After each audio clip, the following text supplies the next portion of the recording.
Sir नागर सिंह जी अमृतसर से। राधे राधे। राधे राधे महाराज जी, आपके चरणों में दास का कोटि कोटि प्रणाम। महाराज जी, आपका दास सिख परिवार से है और आपका प्रवचन पिछले 4-5 महीने से सुन रहा हूँ।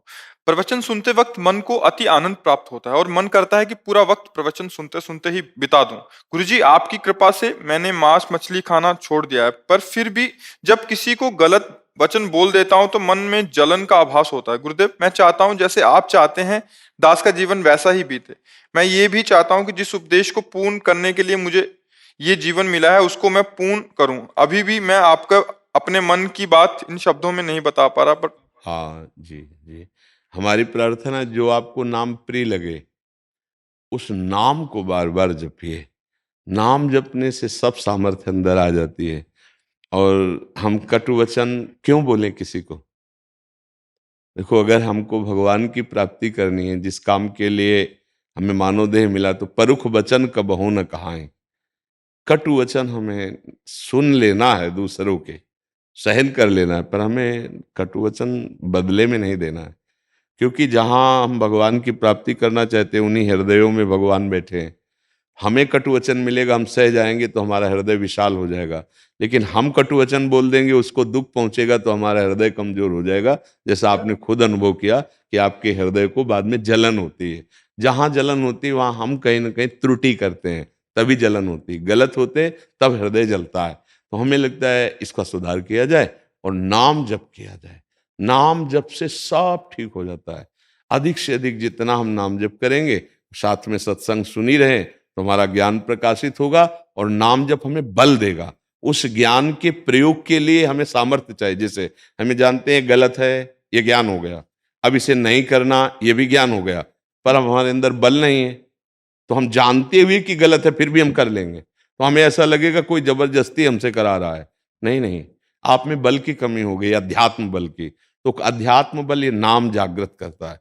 जितना जो नाम प्रिय हो, जैसे वाहेगुरु, राम, कृष्ण, हरि, माँ, जो नाम प्रिय हो। अपने लोग तो वृंदावनवासी राधा राधा राधा राधा, जो नाम प्रिय हो वो नाम बार बार रटो।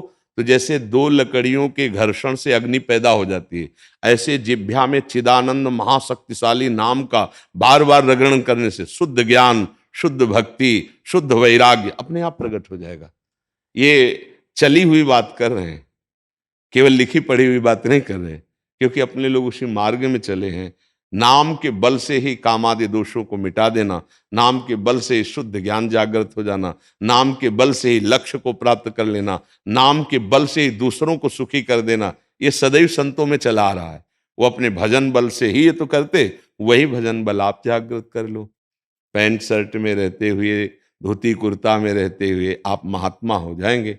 अगर नाम जब चल रहा है, हम दूसरों को सुख पहुंचाने वाला वाणी से, मन से और तन से वही हम व्यवहार करें जिससे दूसरों को सुख पहुंचे। दूसरे व्यवहार करते हैं कि मुझे दुख पहुंचे, वो मैं सह लूंगा, लेकिन मेरे द्वारा किसी को ऐसा नहीं। तो वो आगे चलकर बहुत उच्च कोटि का विचार वाला, उच्च कोटि का भाव वाला। देखो, धर्म के लिए अपने गुरुजनों को देखो, जो गुरुजन हुए हैं, आप उनके चरित्रों को देखो। नव किशोर अवस्था है और चुनते चले जा रहे हैं दीवाल में, लेकिन धर्म से पीछे नहीं हटे। क्या शिक्षा मिली कि अगर हमारे प्राण भी चले जाएं तो हम अपने धर्म का त्याग न करें। अभी नव किशोर बालक हैं, आह नहीं निकली ना उनकी ना गुरु गोविंद सिंह जी की। धर्म में स्थित रहे। बड़े बड़े महापुरुषों को कितना कष्ट दिया, उन्हीं गुरुजनों में देखो कितना कष्ट दिया। उस कष्ट को सहा, लेकिन कभी धर्म से बिलग नहीं हुए। तो उन्हीं की संतानें तो अपने लोग भी हैं ना। वो हमारे गुरु हैं, हमारे पिता भी हैं, हमारे साहब भी हैं।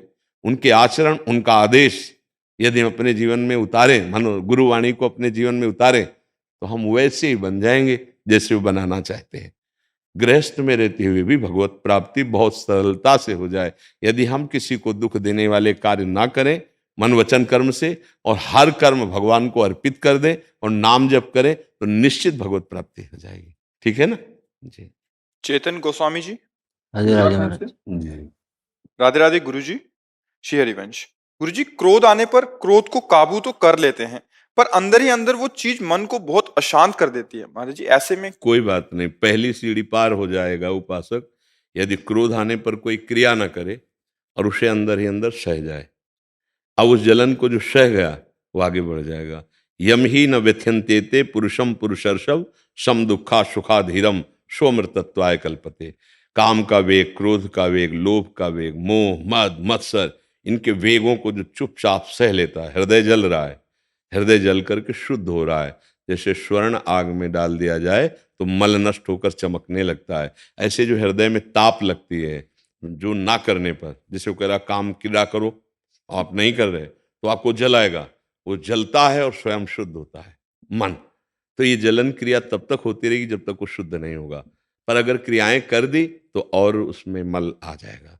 जैसे क्रोध आ गया, हम गाली देने लगे, हमने मारपीट कर दी, हिंसा कर दी, तो फिर हमारा मन और मलिन हो जाएगा। तो ये तो बहुत बढ़िया है कि आप उसे रोक लेते हैं। हृदय जलता है उसकी चिंता मत कीजिए। आज जितना जलता है कल कम जलेगा, परसों और कम चलेगा, फिर एक दिन आएगा जलेगा ही नहीं और आपका क्रोध शांत हो जाएगा, क्षमा बढ़ जाएगी, शांति आपके हृदय में आ जाएगी। पर ये ऐसे नहीं होगा। अभी तो साधारण है इसलिए सह जाते हो, असाधारण परिस्थिति आने पर फिर क्रोध अपनी सीमा में आ जाता है। मन का एक स्वभाव है, जैसे सहन करना आप सीख रहे हैं तो मतलब वो गिनता रहेगा, एक गलती, दो गलती, वो सब जमा हो रही है। ये बहुत गलत है, बहुत गलत। अब बहुत हो गया, सैकड़ों बार सह लिया। अब वो जो उठेगा तो पूरा हिसाब लेके उठेगा। 100 पॉइंट जमा कर लिए तो अब 101 के ऊपर भयानक क्रोध आएगा और आप आक्रमण कर बैठेंगे, क्योंकि वो अंदर अभी उसके संस्कार हैं। इसको मिटाने के लिए भजन चाहिए। क्रोध सहते हुए नाम जप कर रहे तो संस्कारें मिटाता चला जाएगा। नहीं तो ये क्रोध सह रहे हो, ये जमा हो रहा है। जिस दिन शासन बिगड़ गया बुद्धि का उसी दिन वो आक्रमण कर बैठेगा एकदम वो आवेश में। अब उसको सैकड़ों पॉइंट एकदम सामने आ जाएंगे। इसने पहली बार ये कहा था, दूसरी बार ये कहा, तीसरी बार पूरे पॉइंट आ जाएंगे और वो उस पर आक्रमण कर देगा। अगर नाम जब चल रहा है तो हर पॉइंट वो मिटाता जा रहा है, आप खाली होते जा रहे हैं। आपके अंदर कोई द्वेष के परमाणु नहीं रहेंगे। नहीं, व्यक्ति को भले क्रोध ना हो लेकिन देखते ही तुम्हें द्वेष हो जाएगा। ये वही है आदमी जो सैकड़ों बार हमारा अपमान करता है, प्रतिकूलता देता है, और फिर अगर कर दिया तो समझ नहीं पाओगे कि हमको क्रोध से बचने का जो आश्रय शास्त्र गुरु से मिला था वो फिर ज्ञान काम नहीं करेगा। तो इसलिए नाम जप करते रहेगा और सत्संग सुनते रहेगा। और ये बहुत अच्छा है कि आपने रोकना शुरू कर लिया है। ये पहला कदम है, आपका पहला कदम मजबूत हो जाएगा और नाम जब चल रहा है तो धीरे धीरे ज्ञान होगा, शांति हो जाएगी। बिना ज्ञान के क्रोध पर विजय नहीं प्राप्त की जा सकती। ज्ञान कि मेरे प्रभु ही सब रूपों में, किससे क्रोध करूं, निज प्रभु में देखें जगत तो कैसन करें विरोध। तो ये गाली क्यों दे रहे थे? कोई हमारा पाप होगा उसका समन करने के लिए। जो हमारे हृदय में जलन हो रही तो उस पाप होगा। क्रोध बहुत बड़ा मतलब नीच आचरण करा सकता है, बहुत बड़ा नीच आचरण करा सकता है, अपने जीवन को बड़े संकट में डाल सकता है। जेल, आजीवन कारावास। वो क्या बोल रहा था ये थोड़ी सुना जाएगा। आपने क्या किया है इसका निर्णय हो, उसको तो तुमने मार डाला। क्रोध आ जाए तो अपने को मार सकता है, क्रोध आ जाए तो पूज्य जनों की हत्या कर सकता है। क्रोध बहुत विशाल चीज है, तो इसको तो संभालना ही चाहिए। पर क्रोध का मूल क्या है? काम। क्रोध कभी बिना काम के नहीं उत्पन्न हो सकता। कामा संजायते क्रोधा, क्रोधा स्मृति विभ्रमा, स्मृति भ्रंशात बुद्धिनाशो बुद्धिनाशात प्रणश्यति। जब हम कामना करते हैं किसी बात की और उसके विरुद्ध वो आचरण करता है तब हमें गुस्सा आता है। और अगर कामना की पूर्ति हो जाती है तो लोभ हो जाता है, राग हो जाएगा उससे। और अगर कामना की पूर्ति में बाधा पड़ गई तो द्वेष हो जाएगा, द्रोह हो जाएगा, उससे क्रोध उत्पन्न हो जाएगा। यह अध्यात्म है। इसलिए हमको बहुत सावधान रहना है। हमको कामना ही नहीं करनी कि हमारे साथ ऐसा व्यवहार करे। हमको ये देखना है कि हमको इसके साथ क्या व्यवहार करना चाहिए।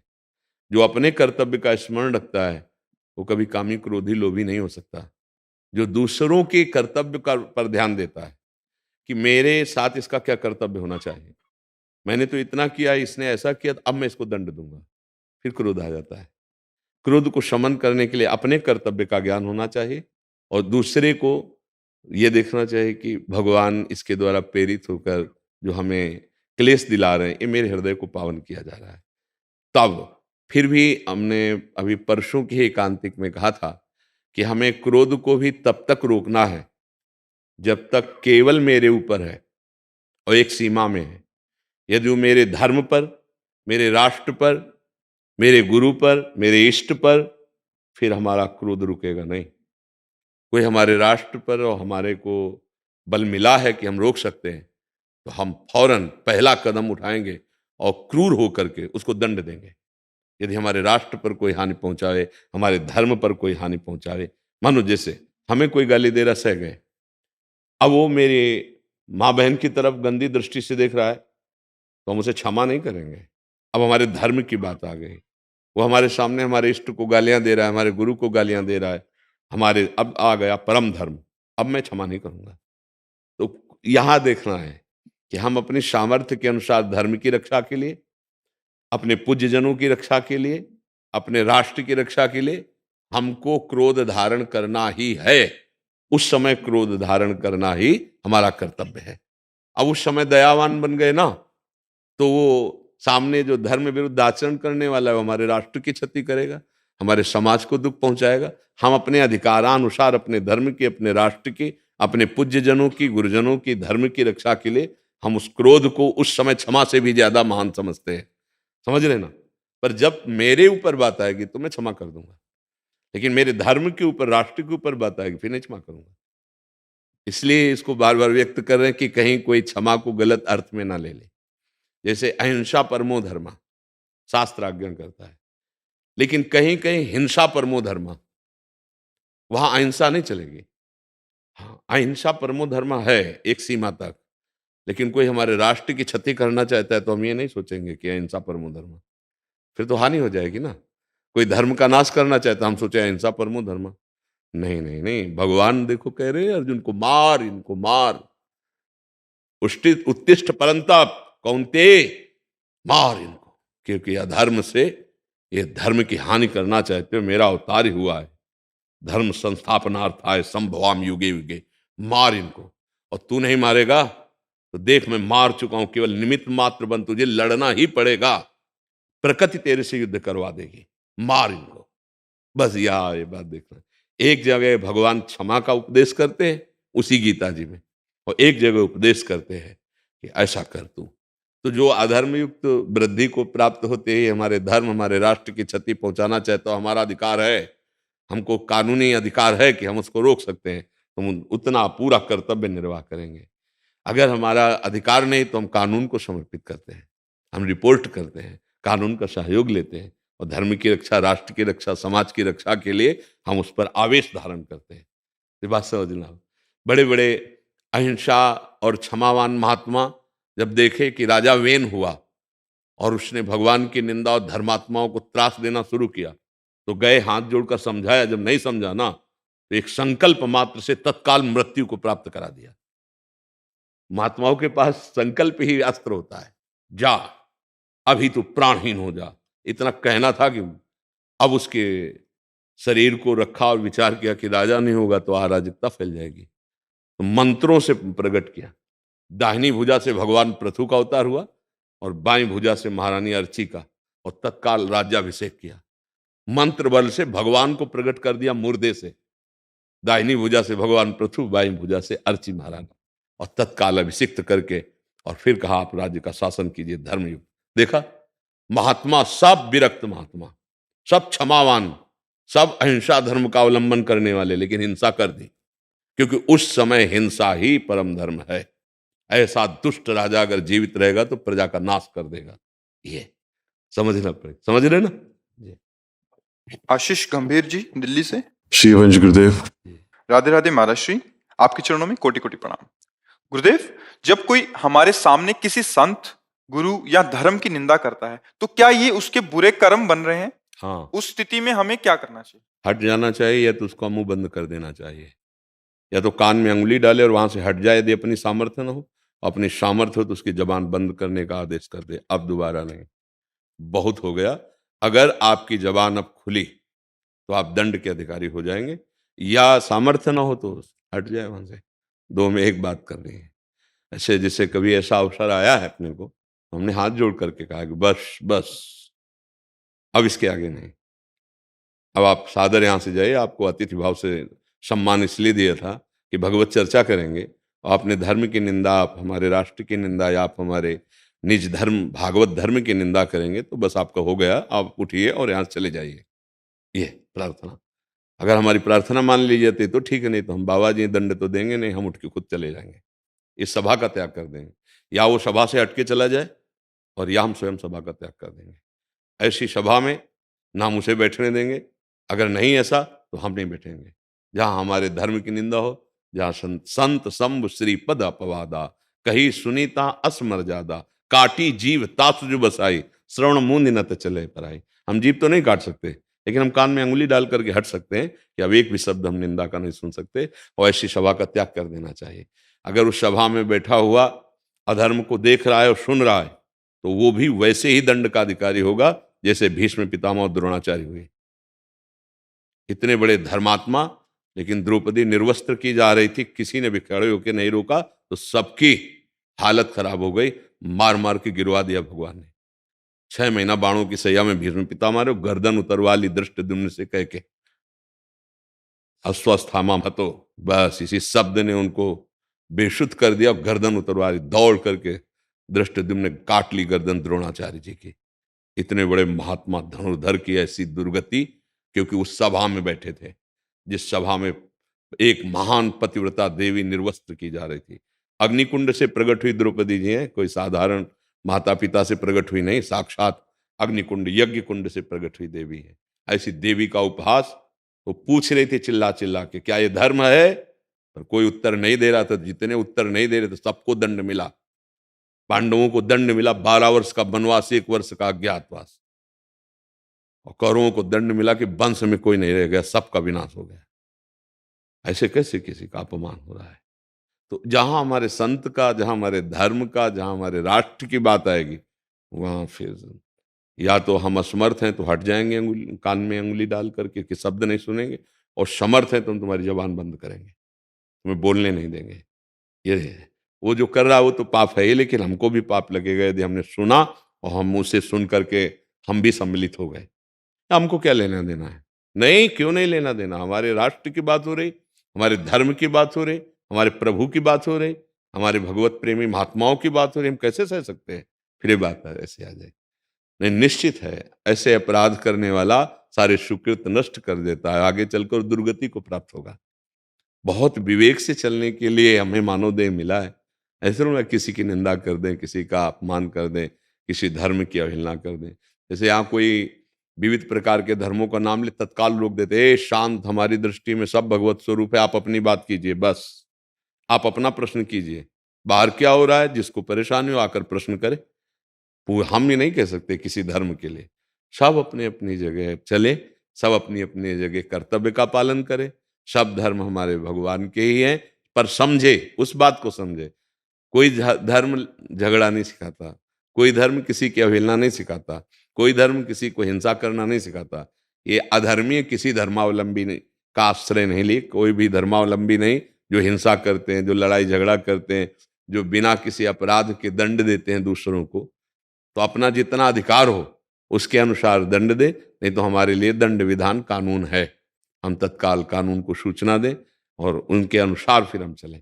अगर हमको अधिकार सरकार ने दिया है, कानून ने दिया है, तो हम तत्काल उसको रोकते हैं। नहीं दिया है तो कान में उंगली डालते हैं, चुपचाप निकल जाते हैं, उस सभा में नहीं बैठते, ना हम दोबारा सुनेंगे, न उस व्यक्ति से कभी संभाषण करेंगे, मौन का आश्रय ले लेंगे। आप समझ पा रहे? गुरुदेव, कभी कभार हमारे घर के बड़े जन ही, जिनको हम जानते हैं, जो हमारे परिवार वाले हैं, वही ऐसा काम करते हैं, वही ऐसा कार्य करते हैं। हाँ, तो उनका अपमान न करे, उनसे दूरी बना ले, उस समय उनकी बात न सुने, कोई भी हो। वो घर के अतिथि हैं, घर बाहर से आए हैं हमारे घर में। हाँ, कोई भी हो तो क्या, तुम्हें अतिथि हो, आप हमारी पर्सनल बात कीजिए, आप हमारे व्यवहार की बात कीजिए। यदि आप उल्टा सीधा बोलते हैं तो आप अतिथि का धर्म को आप छोड़ रहे हैं, तो फिर हम अपने धर्म को छोड़ देंगे। कैकेयी जैसी पवित्र मां, जब सुना भरत जी ने कि मेरे लिए राज्य और मेरे बड़े भ्राता प्राणप्रिय राम के लिए 14 वर्ष का वनवास, तो शब्द बदल गए थे भरत जी के। कहा, पापिनी, आज के बाद कभी मां नहीं कहूंगा तुझे, कभी जीवन में तेरा मुख नहीं देखूंगा, और नहीं देखा, ना कभी मां कहा। तब तक पैर छूते रहे विभीषण जी, जब तक सीमा थी। जब सीमा पार हो गई तो स्वयं भगवान की शरण में आके विध्वंस करा दिया रावण का। प्रहलाद जी तब तक, जब तक देखा हरि निंदा नहीं कर रहा, तब तक पिताश्री का, जब हरि निंदा की तो कहा, ए दैत्यराज, तू क्या समझ, 5 वर्ष का बालक, त्रिभुवनपति हिरण्यकश्यप, तू क्या समझता है? सर्वनाश कर दिया हिरण्यकश्यप को, फाड़ के फेंक दिया भगवान ने अंतिम समय तक, कुछ बाल बांका भी नहीं कर पाया।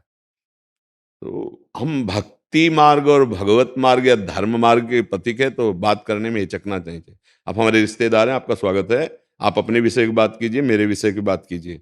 आप किसी धर्म की या किसी संत महात्मा की या किसी भगवत मार्ग के प्रतीक की निंदा करेंगे, हम आपका स्वागत नहीं कर पाएंगे, हम आपके पास नहीं बैठ पाएंगे। खुली बात, उसमें नहीं।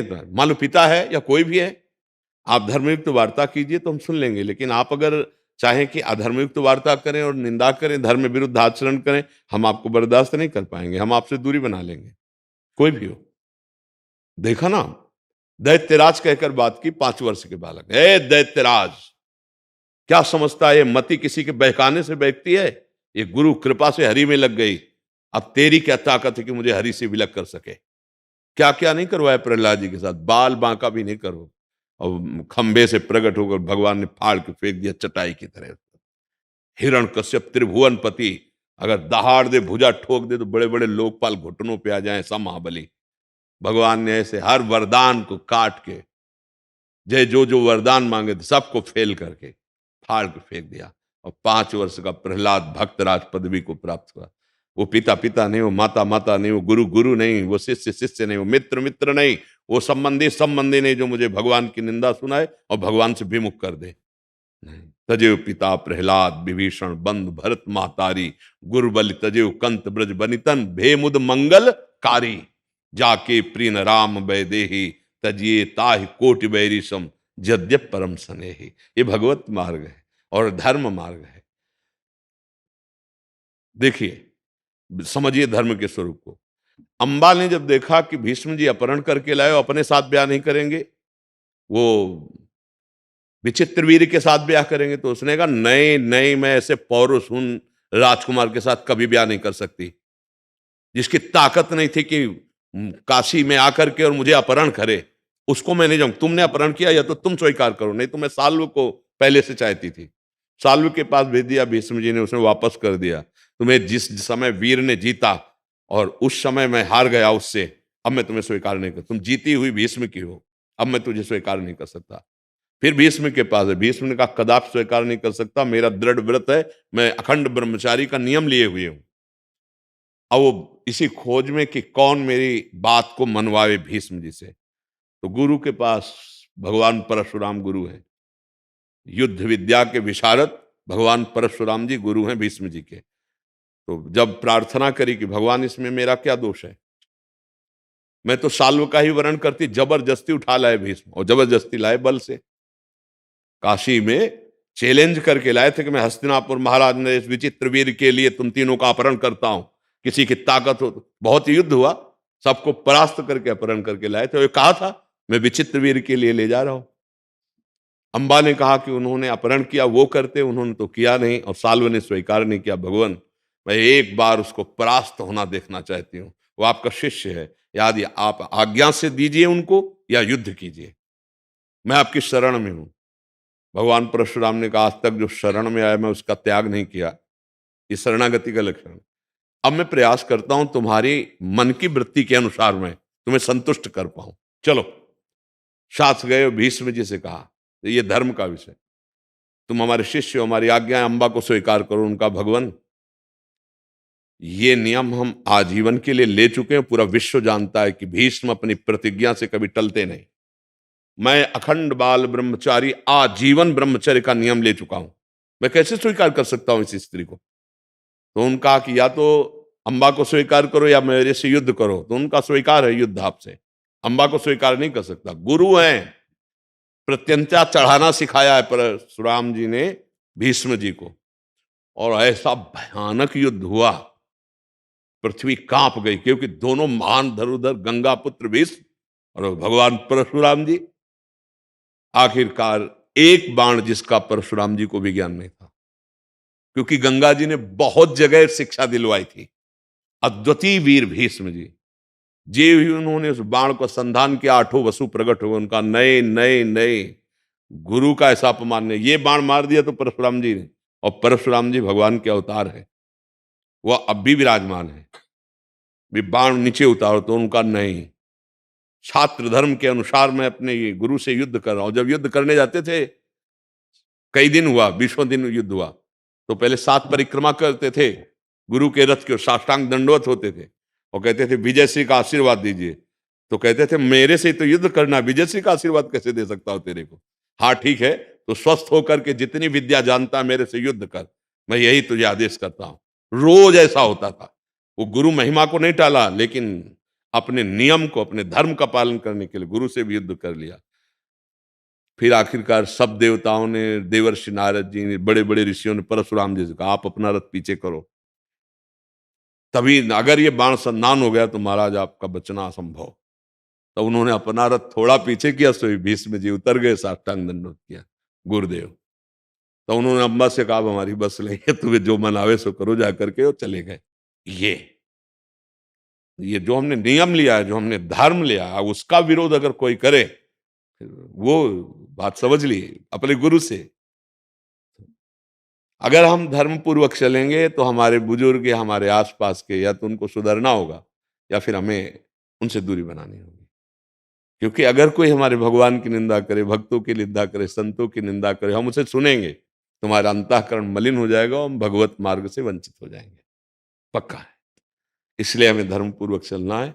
हमें युद्ध नहीं करना, हमें किसी को अपमान नहीं करना, पर हमको ऐसा इतना आदर भी नहीं करना कि कोई हमारे सामने हमारे धर्म की, हमारे भगवान की निंदा करे, हम चुपचाप बैठे सुनते रहे। हम उठ के चल देंगे। अवहेलना है सबसे बड़ी, उठ के चल देना। जैसे हम आपसे बात करें, आप उठ के चल दीजिए, इससे बड़ा कोई अपमान नहीं होगा। अवहेलना हो गई उसकी। तो अगर कोई धर्म विरुद्ध वार्ता करता है, कोई भी हो, तो हम उस सभा से उठ के चल दें। पहला ये बहुत सरल उपाय है। और अगर सामर्थ्य है ज्ञान विज्ञान या आदि आदि, तो आप उसकी जबान बंद कर दीजिए, वो उत्तर दीजिए कि वो मौन को धारण करे, नहीं तो अपना चल देते हैं। समझ पा रहे हैं आप जी? हेमंत सिंह जी, काशी से। श्री हरिवंश, राधे राधे महाराज जी। राधे राधे राधे महाराज जी। महाराज जी, सांसारिक जीवन में विकार रहित होकर अपने आध्यात्मिक व पारिवारिक जीवन को कैसे उन्नत प्रदान करें? देखो बच्चा, जब तक हृदय निर्मल नहीं होगा तब तक हमारी वृत्तियां सांसारिक ही रहेंगी और सांसारिक उन्नति को ही हम उन्नति मानेंगे। जब हमारा हृदय में संपूर्ण बात आ जाती है, बुद्धि, मन, चित्त और अहंकार, ये चारों चीजें अंतःकरण में हैं, उसे हृदय कहते हैं। ये निर्मल होना बहुत जरूरी है। तभी हम जाने पाएंगे कि असली में उन्नति क्या है, अवनति क्या है, असली में हमारा कर्तव्य क्या है और अकर्तव्य क्या है, कर्म क्या है, अकर्म क्या है। क्योंकि हमारा बुद्धि तो शुद्ध होनी चाहिए ना, हमारा हृदय तो शुद्ध होना चाहिए। अब इसके लिए हमें धर्मानुष्ठान, नाम जप, ये अत्यंत आवश्यक है। जब हम नाम जप करते हैं, हमारा हृदय धर्म से युक्त हो जाता है, तब सही माने में कर्तव्य का निर्वाह होता है। देखो, बहुत छोटे छोटे कर्तव्यों की तरफ देखो। जैसे मान लो माता पिता हैं, हम उनकी सेवा करते हैं, वो हमको गाली देते हैं, और दूसरा कोई आता है तो उसको प्यार करते हैं और हमारी निंदा करते हैं। अगर आपकी बुद्धि शुद्ध नहीं है तो अब आप उनका अपमान कर देंगे, उनकी अवहेलना कर देंगे। और बुद्धि शुद्ध है तो आपका नहीं, उनका अधिकार है। वो अगर हमें पादुका से भी मारे तो भी हमारी गर्दन झुकी रहेगी, क्योंकि उनका अधिकार, ये शरीर उनका सेवक है, उन्हीं के द्वारा पोषित है। हम अपने कर्तव्य, इतनी क्षमता बुद्धि में आ गई नहीं। सहोदर भ्राता, सगा भाई है यार, जिस गर्भ से हम प्रकट हुए उसी गर्भ से प्रकट हुआ है। ये थोड़ा लोभ कर रहा है, हिस्सेदारी में ज्यादा ले रहा है, ले जा यार, तो ले जा, भाई है, आनंद कर। बुद्धि शुद्ध है ना। बिल्कुल लौकिक शब्दों में हम बोल रहे हैं, ये कोई मतलब अध्यात्म शब्दों में नहीं बोल रहे, बिल्कुल लौकिक शब्दों में बोल रहे हैं। हमारा सहोदर भ्राता है, ठीक है, बुद्धि शुद्ध है, झगड़ा नहीं किया, हम और कमा लेंगे। या छोटे भाई हैं तो बड़ा भाई, पिता तो ले चल भाई, तू पूजनीय हमसे बड़ा है, ले जा, हमें भगवान देंगे। ऐसा ऐसे ही पूरे लौकिक संबंधों में आ जाइए, व्यवहार में आ जाइए, तो अपने कर्तव्य का पालन करने की क्षमता पवित्र बुद्धि में होती है। अब अध्यात्म स्वरूप में अगर इसे देखें तो मेरे भगवान भाई के अंदर, बहन के अंदर, पिता के अंदर, माता के अंदर, सबके अंदर, हम उन पर दृष्टि रख के जो कर्तव्य कर्म करते हैं वो अध्यात्म होता है। और जब व्यवहार पर दृष्टि रख के करते हैं तो वो धर्म कर्म के अंतर्गत आता है। हमारा धर्म है कि हमारे भाई हैं, इनके साथ कैसा व्यवहार करना चाहिए। हमारा धर्म है कि हमारी पत्नी, इनके साथ कैसा व्यवहार करना चाहिए। और अगर हम अध्यात्म की तरफ देखें तो मेरे ही आत्मस्वरूप भगवान सब में विराजमान है, हम उनको, ये अध्यात्म हो गया। अगर हम धर्म से चलेंगे तो अध्यात्म में आ जाएंगे, अध्यात्म से चलेंगे तो परमानंद की प्राप्ति हो जाएगी। इसी गृहस्थी में भगवान का साक्षात्कार हो। पर हमें सबसे पहले आवश्यकता है बुद्धि का पवित्र होना, मन का पवित्र होना, और ये होता है नाम जप से। भगवान के गुणों का गायन करो।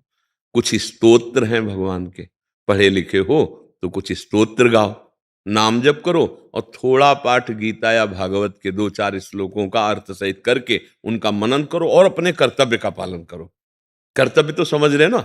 हाँ, जैसे हम पुत्र हैं तो पिता माता के प्रति कर्तव्य, भाई के प्रति, बहन के प्रति, परिवार के प्रति, मोहल्ले के प्रति, समाज के प्रति, राष्ट्र के प्रति हम अपने कर्तव्य से अगर रहेंगे तो भगवान प्रसन्न हो जाएंगे। और भगवान का प्रसन्न होना मानो सब विजय प्राप्त कर, काम क्रोध लोभ मोह मद मत्सर, उनकी कृपा से हम इन शत्रुओं पर विजय प्राप्त कर लेंगे। ठीक है ना? खूब नाम जप करो, अच्छे भाव से चलो। शिक्षा सोनी जी, हिमाचल प्रदेश से। श्री हरिवंश महाराज श्री, आपके चरणों में कोटि कोटि प्रणाम। महाराज जी, जब हम नाम जप करते हैं लगातार किसी भी नाम का, और तब यदि किसी से बात करनी पड़ जाए तो नाम जप टूट जाता है, तो ऐसा क्या करें कि बात करते हुए भी लगातार नाम जप चलता रहे? उसके मुख में या अपने आज्ञा चक्र में नाम लिखो। जैसे हम आपसे बात कर रहे हैं, आपकी तरफ देख रहे हैं, पर हमारे सामने नाम है। अब हम आपसे बात कर रहे हैं, पर हमारा लक्ष्य ना तो आपका चेहरा है और ना आप है, सामने नाम है। तो हमारा निरंतर इस समय जप तो नहीं रहे, जब बोल रहे हैं तो हमारे दिमाग में छाया हुआ है। अभ्यास योग युक्तेन चेतसा नान्यगामिना। यदि हम ऐसा अभ्यास करें तो मान लो अब हम दृष्टि दे रहे हैं, अब इनके मुख में देगा, इनको लग रहा है मैं ही तरफ देख रहा हूँ, मैं इनके माथे पे नाम लिख रहा हूँ, बार बार नाम लिख रहा हूँ और इनसे बात कर रहा हूँ। तो हम किसी की तरफ देख रहे हैं तो उनको नाम है, जैसे राधा, हम बार बार राधा, हाँ ऐसा है जी, उसको ज्यादा बोलने दीजिए, अपने कम बोलें, और उसके मुख में राधा नाम देखें, ऐसे राधा नाम, या उसके बीच में देखें राधा नाम, ऐसे राधा नाम लिखे, हम उसे देख रहे हैं, उसको लग रहा मेरे से देख के बात है। तो जो रामय भजें ते चतुर नर, जो भगवान का, किसका प्रश्न है? जो भगवान को भजते हैं बड़े प्रवीण होते हैं। तो अपने को ऐसा करना है, सामने वाले को अधिक बोलने देना है, अपने को कम बोलना है, और हमें नाम का चिंतन करना है। वाणी से हम उत्तर दे रहे हैं पर हमारे दिमाग में नाम चिंतन चल रहा है, समझ रहे ना? वो आंतरिक स्मृति, हाँ राधा अंदर चल रहा है, हम बोल नहीं पा रहे पर हम वार्ता कर रहे हैं। तो ऐसे नाम निरंतर चला, अव्यावृत भजनाथ, अखंड स्मृति। नहीं तो फिर निरंतर भजन कैसे होगा? क्योंकि हमें बात भी करनी है, हमें सेवा भी करनी है, हमें नाना प्रकार के कर्तव्य भी निर्वाह करने हैं। तो चतुर उपासक वही है कि अपने कर्तव्य को नहीं छोड़ेगा, कि भाई अब हमें नाम जप करना है तो हम कर्तव्य नहीं करेंगे। माला लेके बैठ गए, पति को ऑफिस जाना है, पुत्र को स्कूल जाना है, अब झंझट पड़ जाएगी, फिर तुम्हारे भजन में विघ्न डाल दिया है। नहीं, माला रखा हुआ है, नाम स्मरण करते ही रोटी बेल रहे हैं, टिफिन लगाया, पति को दिया, पुत्र को पवाया, उनमें भगवत भावना, बहुत मंगलमय भक्ति, बहुत सरस और सबको सुख देने वाली होती है। कहीं अगर झगड़ा झंझटी वाली बातें हैं, मतलब वो त्रुटि कर रहा है, भक्ति में त्रुटि कर रहा है। नहीं तो देखो, लंका में रहते हुए विभीषण की भक्ति को रावण जान भी नहीं पाया। एक बार उनके मकान में बड़े अक्षरों में अंकित था राम राम राम, विभीषण जी, राम नाम अंकित गृह। हनुमान जी ने यही देख करके फिर अंदर देखा तो राम नाम उच्चारण कर रहे थे। ये सूचना रावण के पास पहुंची कि आपका भाई ही है, आपके विरोधी का नाम लिखे हुए है। मंदोदरी जी साथ इसलिए गए कि कहीं ये कुछ अमंगल न कर दें, विभीषण जी का साथ गए। रावण ने कहा विभीषण, ये मकान में राम राम ये नाम आप हमारे शत्रु का क्यों लिखे? बोले भैया ये किसने कहा आपके शत्रु? रा से रावण, माँ से मंदोदरी, आप दोनों का नाम लिखा हुआ है। भक्त इतना प्रवीण होता है कि वो कहीं अपनी भक्ति का व्यवधान सह ही नहीं सकता और हो ही नहीं सकता। बड़ी प्रवीणता। अगर हम पति में गोविंद को देखें, पुत्र में गोविंद को देखें, सास ससुर में गोविंद को देखें और भावपूर्वक सबकी वैसे सेवा करें, तो हम कहते हैं अष्टयाम सेवा अलग से विराजमान करने की जरूरत नहीं, आपको निश्चित भगवत प्राप्ति हो जाएगी। नाम जप करते हुए ऐसे सेवा, सबके हृदय मंदिर। एक हम लकड़ी का मंदिर बनाते हैं, उसमें भाव के भगवान विराजमान करते हैं। ये तो चैतन्य भगवान सबके हृदय में विराजमान है। अगर हमें जो जो संबंध मिला है उसको हम बहुत प्यार से धर्म मर्यादा युक्त सेवा करते हैं और सब सेवा भगवान को अर्पित कर दें, इससे भगवत प्राप्ति हो जाएगी। खूब नाम जप कीजिए, सास ससुर पति पुत्र सब में भगवत भाव कर सेवा कीजिए, इससे निश्चित भगवत प्रसन्नता होगी और भगवान कृपा करके आपको शुद्ध भक्ति प्रदान करेंगे। जी। सचिन सिंधे जी महाराष्ट्र से। राधे राधे से मेरी होगी। राधे राधे महाराज जी। महाराज जी, मन की आध्यात्मिक एवं वैज्ञानिक परिभाषा क्या है? मन का शरीर में स्थान कहाँ है? विचार तो हमारे दिमाग में आते हैं, फिर भी हम अपना हाथ अपने सीने पर रखते हैं, तो मन कहाँ है? क्या मन ब्रह्मांड से बड़ा है? ये शरीर का जब तक ज्ञान नहीं होगा तब तो कैसे तुम इस बात को समझोगे? स्थूल शरीर में आसक्त चित्त वाले हो तुम। ध्यान दो पहले।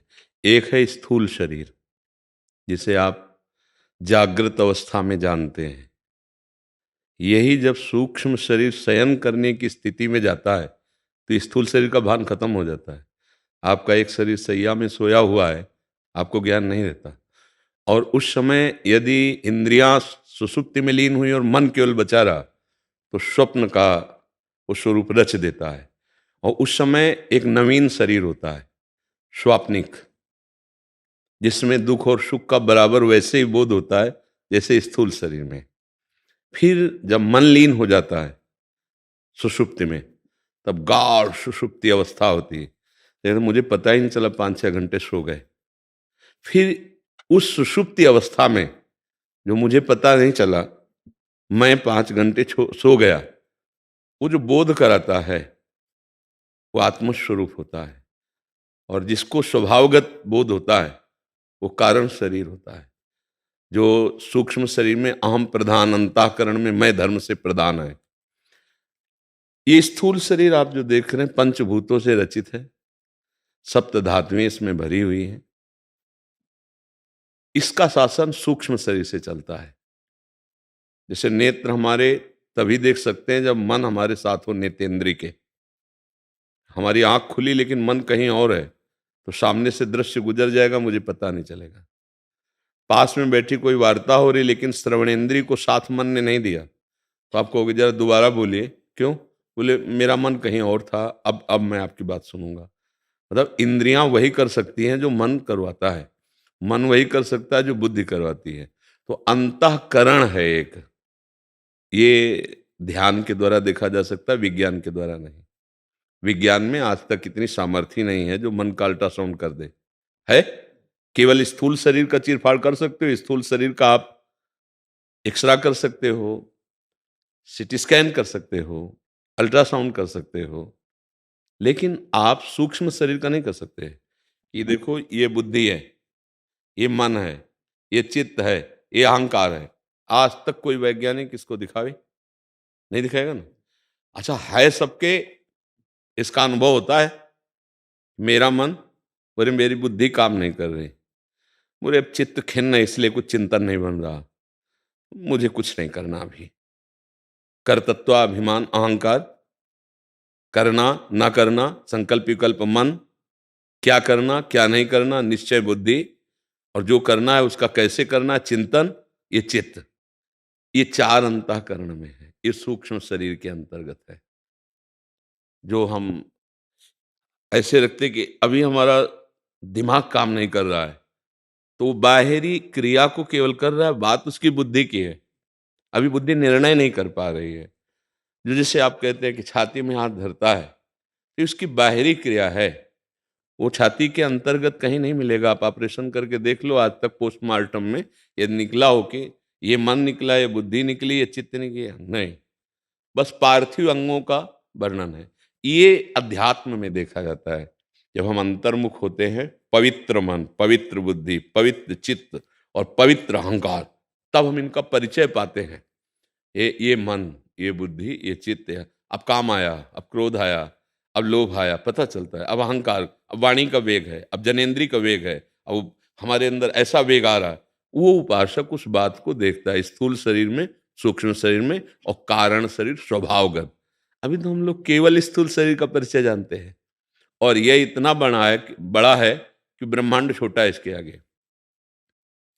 जैसे स्वप्न में आपने देखा कि आपका बहुत बड़ा वैभव बढ़ गया, अब वो कितना भी बढ़ा सकता है, क्योंकि आपकी सोच उतनी ही केवल है, बुद्धि किस लिए उतना रच पाएगा।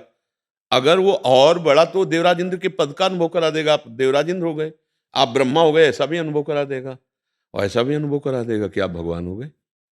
जितना पावन होता चला जाएगा उतना इसका विस्तार होता जाएगा, क्योंकि ये और कोई नहीं, इंद्रियाणाम मनश्चास्मि, भगवान श्री कृष्ण कहते हैं जो इंद्रियों का नेता है, मुखिया मन, वो मैं हूं। अब ये चूंकि गलत स्थिति में आ गया है, अब इसका सुधार कर दो, ये भगवत स्वरूप है, ये इतना बड़ा है कि इससे बड़ा कुछ है नहीं, इसी का सब रचा रचाया है। जैसे स्वप्न में कुछ ना होने पर भी सब कुछ रच जाता है ना, केवल एक मन रहता है, कुछ नहीं होता उसमें। ऐसे जब आप जागृत अवस्था में आए तब स्वप्न झूठा नजर आया ना, जागृत अवस्था में जब आए तभी क्या स्वप्न में आपको झूठा नजर आ रहा था क्या? कुछ भी झूठा नजर नहीं आ रहा था। जब आप जगे तब आपको लगा। ऐसे ही जब आपको ज्ञान होगा, शुद्ध ज्ञान, तो ये शरीर आप नहीं है, बिल्कुल नहीं, 100 में 100% नहीं।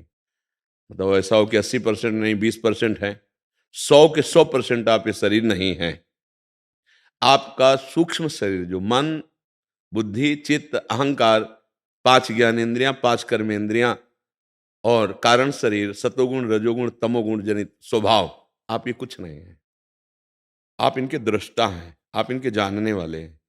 पर भूल हो गई कि हम दृष्टा न रहकर बन गए, स्वीकार कर लिए। अब हम स्थूल शरीर हो गए, सूक्ष्म शरीर। अब हम ये नहीं मानते कि मेरा मन, कहने को आता है मेरा मन, लेकिन वो मैं ही मन बना हुआ हूं। आज मुझे ये देखना है, अब मेरा मन हट कर रहा है, कह रहे हैं मेरा मन, लेकिन मैं देखना चाहता हूं, तो मन मैं बन गया ना। मैं भोगना चाहता हूं, मैं सुनना चाहता हूं, मैं चलना चाहता हूं, मैं करना चाहता हूं, मैं खाना चाहता हूं, मैं सूंघना चाहता हूं। ये अहंकार गलत हो गया। ये हो रहा है इंद्रियों से, मन से, और इसको हम मैं में जोड़ लिए, शरीर को मैं में जोड़ लिए, स्वभाव को मैं। देखो मेरे स्वभाव में बर्दाश्त नहीं होगा, मेरा ऐसा स्वभाव नहीं है, मैं तीनों में अहम जुड़ने के कारण निर्मल आप, मलिन को पकड़ने के कारण मलिन हो गए। अब इसी को छोड़ना साधना है। खूब नाम जप करो, शरीर से अच्छे आचरण करवाओ, बुद्धि से भगवान का निश्चय करो कि वही सब रूप बने हुए हैं, वही सब में समाये हुए हैं। धीरे धीरे इन शरीरों से राग हट जाएगा, तो आप जो हो वो परमात्म स्वरूप हो, चेतन अमल सहज सुख राशि। आप चैतन्य घन है, ये शरीर जड़ है। आप अमल है, निर्विकार है, ये शरीर विकारी है, ये मन विकारी है। आप अविनाशी हैं, ये विनाशी है। आप सुख राशि हैं, ये दुख राशि है। ये दुख ही देता है, जितना आसक्त हो जाओ इससे दुख ही मिलता है। तो इसलिए ना आप स्थूल हैं, ना आप सूक्ष्म हैं, ना आप कारण हैं, आप भगवत स्वरूप हैं, आप आत्म स्वरूप हैं। ये जानने के लिए आपको मानवदेह मिला है। अब भजन साधना के द्वारा हम अपने स्वरूप को जानते हैं। अगर ऐसी भाषा न समझ में आवे तो अब तो बहुत सरल भाव से बता रहे हैं। इस शरीर को, इस मन को, इस वाणी को, अपने आप को प्रभु के चरणों में आत्मसमर्पण कर दो, शरणागत हो जाओ, नाम जप करो और प्रभु को समर्पित सारे कर्म कर दो, तो आप मुक्त हो जाओगे। 2 उपाय, एक ज्ञान मार्ग और एक भक्ति मार्ग। भक्ति मार्ग में सब कुछ समर्पण कर देना, ज्ञान मार्ग में सबसे संबंध हटा लेना। बड़ा कठिन संबंध हटाना। जैसे हम अच्छे अच्छे भोग पदार्थ हैं, ललचा रहे हैं, तो अब हम उसको भगवान को अर्पित करके पहले भोग लगाते, फिर प्रसाद रूप से पाते, वो हमें बांध नहीं पाएंगे। और अगर ऐसे ज्ञान मार्ग में, तो उस ललचाए हुए मन को डांट करके उसे हटा देना होता है, उसके विरुद्ध चलना होता है। आज खीर पानी तो नहीं पाना, आज उपवास करना है। अब इतनी हिम्मत तो शुद्ध ज्ञान मार्ग के पथिक में होगी, नहीं तो मन परास्त कर देता है। मन जो चाहता है, देखो बातें कोई बनावे, मन जब जो चाहता बलात् वही करा लेता है। अब अपने जीवन में कैसा साल का शरीर है? 42 साल के अनुभव को देखो आप। जब जो चाहा है इसने वही करा लिया है।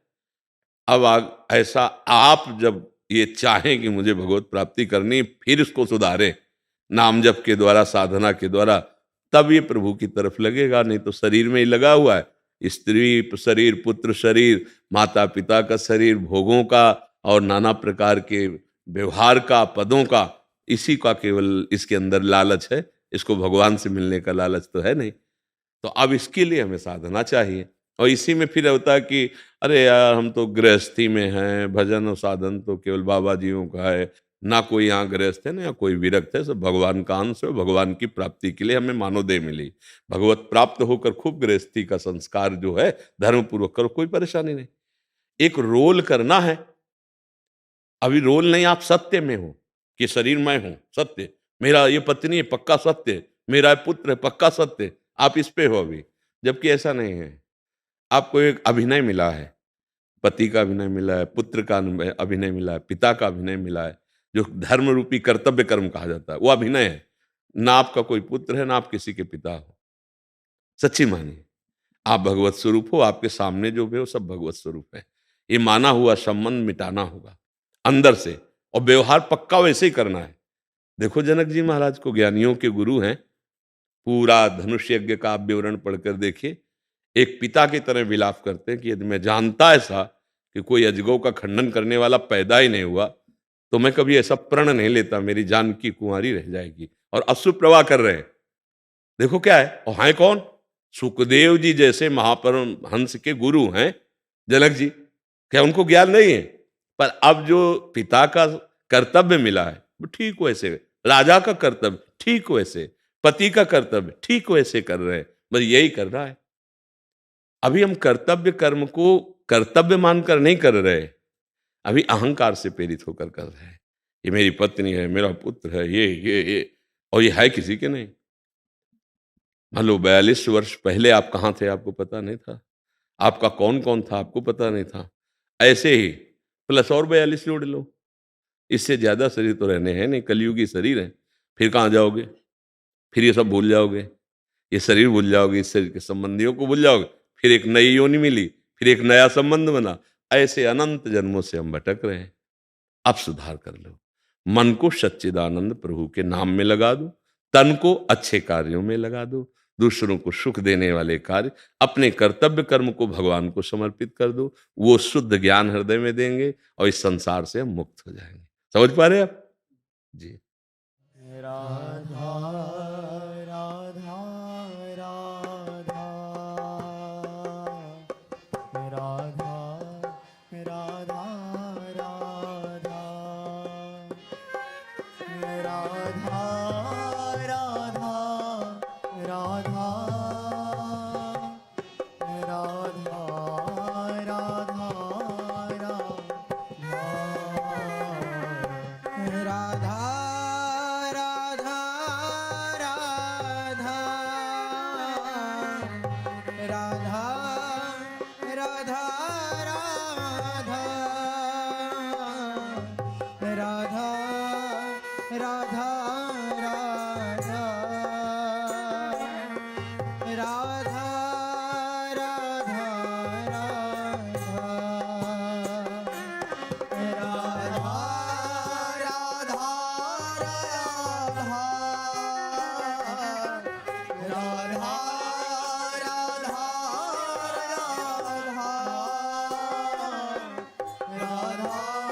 राधा राधा श्री राधा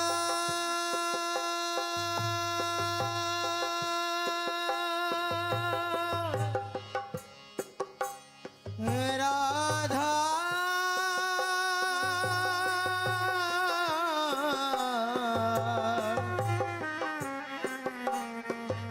राधा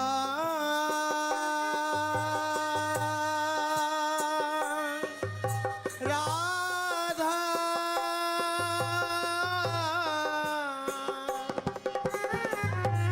राधा